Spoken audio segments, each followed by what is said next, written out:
Warum sitzt ein T-Shirt vorn oft eng, ist aber hinten ganz locker? Das liegt meist nicht am Schnitt an sich, sondern an der fehlenden Balance zwischen Vorder- und Rückteil. Mein Name ist Katja Wenichner und in diesem Video zeige ich dir, wie du Passformabweichungen am Vorderteil erkennst und wie du das in deinem Schnitt ändern kannst. Bei vielen T-Shirts ist das Vorderteil genauso groß wie das Rückteil.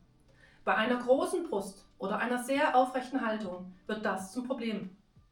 Hier kommen 3 Methoden, wie du dein Vorderteil vergrößern kannst und so die Balance zwischen vorn und hinten wiederherstellst. Viel Spaß! Wenn ich mich einmal seitlich hinstelle, siehst du, dass der Saum vorne etwas hochzieht. Dann reicht es manchmal, einfach etwas dran zu zeichnen. Hier siehst du einen halben Vorderteilschnitt. Hier unten ist der Saum, das ist die vordere Mitte. Diese Kante liegt später an deinem Stoffbruch. Das ist die Seitennaht und hier ist das Armloch. Bei der ersten Variante zeichnest du unten etwas dran. Das heißt, ich klebe unten einmal ein Stück Papier hin und zeichne nun 1 bis 3 cm dran. Ich verlängere die vordere Mitte und zeichne von dem neuen Punkt eine kurze rechtwinklige Linie. Nun kann ich diese Linie zur Seitennaht auszeichnen.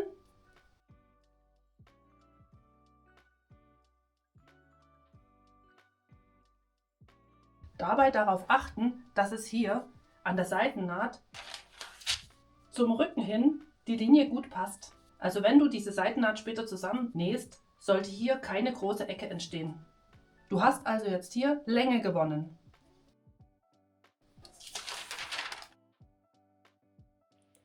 Wenn ich mich sehr aufrecht hinstelle, siehst du, dass der Saum vorne absteht und auch nach oben zieht. Außerdem bilden sich Schrägzüge zum Brustpunkt hin.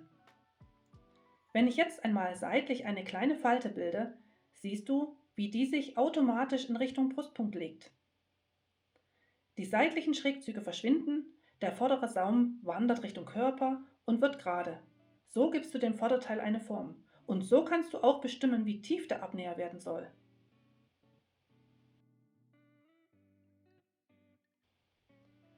Um diesen Abnäher im Schnitt einzubauen, musst du noch den Brustpunkt bestimmen. Entweder du markierst den direkt am Vorderteil oder du misst ihn am Körper. Bei der zweiten Variante baust du in dein Vorderteil einen Abnäher ein, sodass du Länge gewinnst. Dadurch kannst du das Vorderteil anformen. Du hattest ja den Brustpunkt hier markiert und kannst den nun in den Schnitt übertragen. Den misst du nun von der Naht nach unten und zeichnest den in deinem Papierschnitt ein. Dieser Schnitt ist etwas weiter, wenn du ein enges Teil hast. Ist es sinnvoll, auch den halben Abstand zwischen den Brustpunkten hier einzuzeichnen. Ich zeichne nun im rechten Winkel zur vorderen Mitte eine Linie. Diese Linie schneidest du komplett auseinander.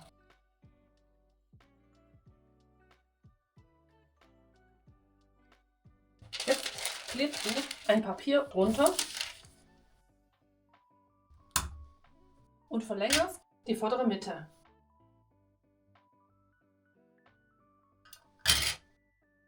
Du misst jetzt diese Abnähertiefe. Dazu markierst du dir die Abnäherschenkel.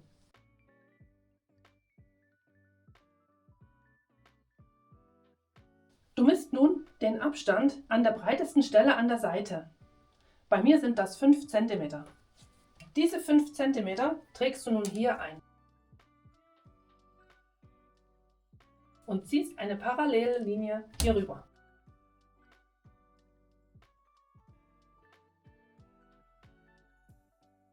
Nun kannst du das untere Teil an dieser Linie anlegen und hinkleben.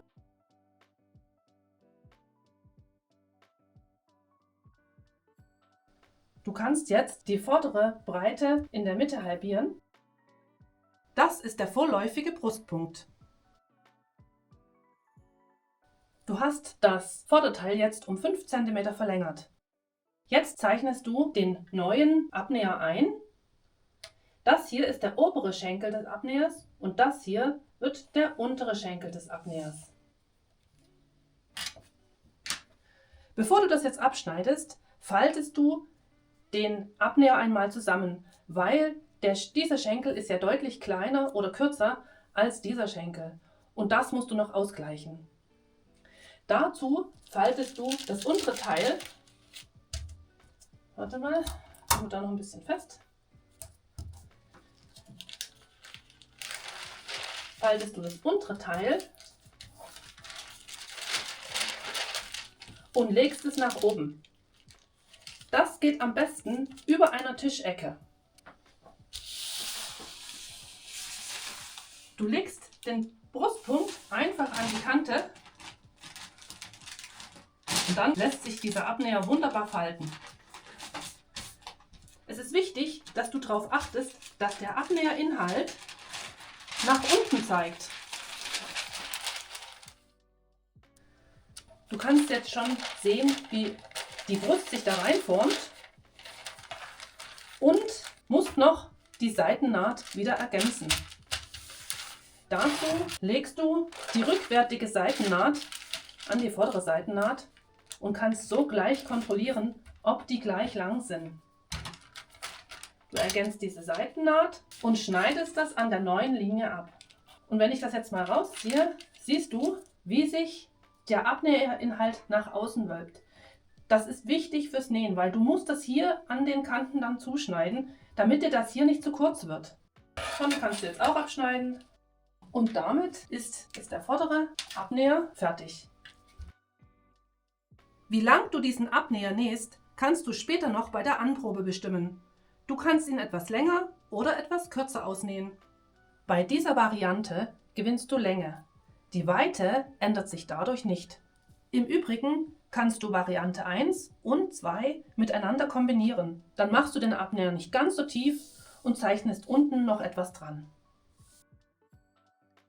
Wenn das Vorderteil über der Brust spannt oder du dort noch etwas weiter möchtest, kommt die dritte Variante ins Spiel. Die baut auf der zweiten Variante auf. Du zeichnest noch eine zusätzliche Linie vom Armloch nach unten ein. Dazu gehst du im unteren Drittel des Armlochs, da wo die Rundung recht stark ist, und ziehst eine Linie zum Brustpunkt. Du zeichnest von diesem Punkt eine parallele Linie zur vorderen Mitte ein.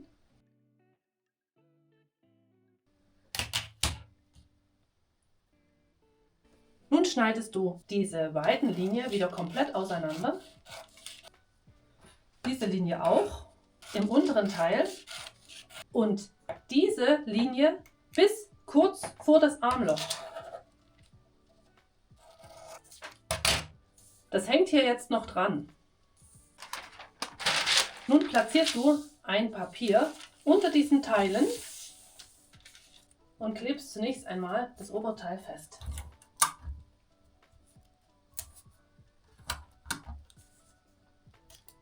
Jetzt zeichnest du hier wieder diese 5 cm an.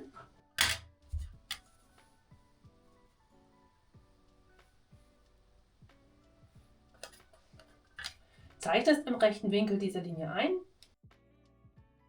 und klebst das untere Teil an diese Linie. Jetzt hast du die Länge gewonnen. Um das Vorderteil nun breiter zu machen, schiebst du dieses Teil von diesem Vorderteil weg, sodass sich hier ein Spalt bildet. Wie viel das ist, hängt davon ab, wie locker du das willst. Ich werde jetzt hier einmal 2 cm einfügen. Das musst du später bei der Anprobe prüfen und gegebenenfalls ändern. Du verlängerst diese Linien und klebst dieses Teil jetzt an diese Linie.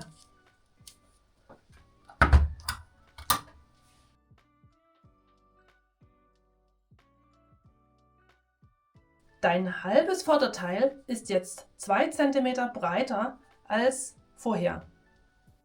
Nur noch zu dem Teil hier oben. Diese Spitze sollte auf dieser Höhe liegen. Das heißt, Du verlängerst jetzt wiederum diese Linie und fixierst diesen Punkt an dieser Linie.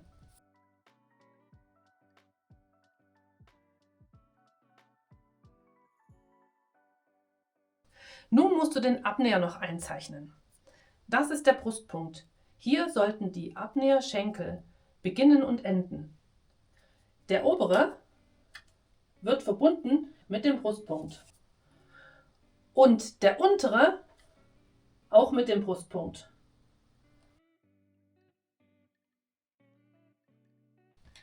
Und auch hier sind die Abnäherschenkel nicht gleich lang. Du faltest also wieder den unteren Teil, legst den Brustpunkt auf die Tischecke und achtest darauf, dass der Abnäherinhalt nach unten zeigt, also so, wie du das später nähen wirst. Auch hier die Seitennaht wieder auszeichnen. Wenn ich das Rückteil anlege, kann ich immer gleich kontrollieren, ob meine Seitennähte aufeinander passen.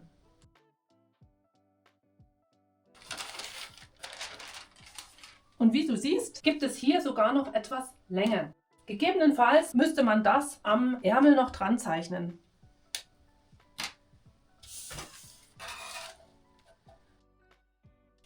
Und wenn ich die Nadel jetzt rausziehe, siehst du, wie sich der Abnäher da reinlegt.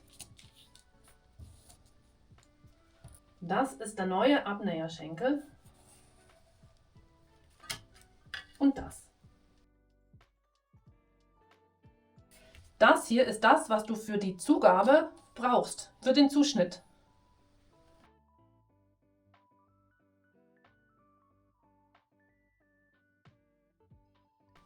Bei dieser dritten Variante hast du Länge gewonnen und Weite gewonnen. Wie viel das ist, hängt von deinem Modell ab und von deiner Präferenz, wie du das gerne möchtest.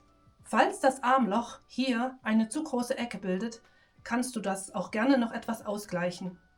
Diese Methode, diese dritte Variante, wird auch als FBA, Full Bust Adjustment, bezeichnet. Du siehst also, es gibt verschiedene Methoden, dein Vorderteil an deinen Oberkörper anzupassen. Und übrigens kannst du auch bei Oberteilen aus Jersey, egal wie elastisch der ist, Abnäher einbauen und so die Passform verbessern. Wie etwas sitzen soll, empfindet jeder von uns anders. Passform ist immer individuell und auch immer eine Frage des persönlichen Stils. Schreib mir doch mal in die Kommentare, ob du schon rausgefunden hast, wie viel Weite und Länge dein Vorderteil braucht. Ich hoffe, dass das Video dir gefallen hat. Mehr zum Thema T-Shirt-Schnitt und Passform findest du auf meinem Kanal. Fürs Erste bedanke ich mich für ein Like und fürs Zuschauen. Bis zum nächsten Mal. Ciao!